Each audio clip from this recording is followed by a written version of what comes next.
தமிழ், இது உண்மையின் குரல். ஜி தமிழ் செய்திகள் வாசிப்பது கீதா.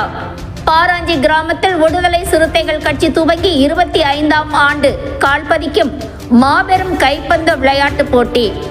ராணிப்பேட்டை மாவட்டம் சோளிங்கர் அடுத்த பாராஞ்சி கிராமத்தில் விடுதலை சிறுத்தைகள் கட்சி துவங்கி 25 ஆண்டுகள் முடிந்து 26ஆம் ஆண்டில் கால்பதிக்கும் பாராஞ்சி விடுதலை சிறுத்தைகள் கட்சி சார்பாக மாபெரும் கைப்பந்து விளையாட்டு போட்டி சோளிங்கர் சட்டமன்ற தொகுதி மாவட்ட செயலாளர் ரத்தின நற்குமரன் தலைமையில் அரக்கோணம் மண்டல செயலாளர் தமிழ்மாறன், மண்டல துணை செயலாளர் வெற்றி வல்லவன், உதயகுமார், சுமன்ராஜ், குருமூர்த்தி, சுந்தர் மற்றும் PR அம்பேத்கர் நற்பணி மன்றம் ஆகியோர் தலைமையில் மாபெரும் கைப்பந்து விளையாட்டு போட்டி நடைபெற்றது. அனைவரையும் அரக்கோணம் மேற்கு ஒன்றிய செயலாளர் பாக்யராஜ் வரவேற்றார். இப்போட்டியில் தலைமை நிலைய செயலாளர் விடுதலை சிறுத்தைகள் கட்சி இளம் சேகுவாரா, சோளிங்கர் சட்டமன்ற தொகுதி மாவட்ட செயலாளர் ரத்ன நற்குமரன் ஆகியோர் கலந்து கொண்டு முதலில் அம்பேத்கர் சிலைக்கு மாலை அணிவித்து வீர முழக்கமிட்டு பின்னர் கைப்பந்து போட்டியை காயின் போட்டு துவக்கி வைத்தார்கள்.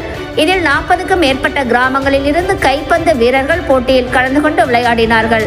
விடுதலை சிறுத்தைகள் கட்சி மற்றும் அம்பேத்கர் நற்பணி மன்றம் சார்பில் ஏழை முதியவர்களுக்கு புத்தாடை வழங்கி, இளைஞர்களுக்கு பாராட்டு கேடயம் வழங்கி மற்றும் கட்சியில் இருந்து விலகி விடுதலை சிறுத்தைகள் கட்சியில் இணைந்த இளைஞர்களுக்கு சால்வை அணிவித்து மகிழ்வித்தனர்.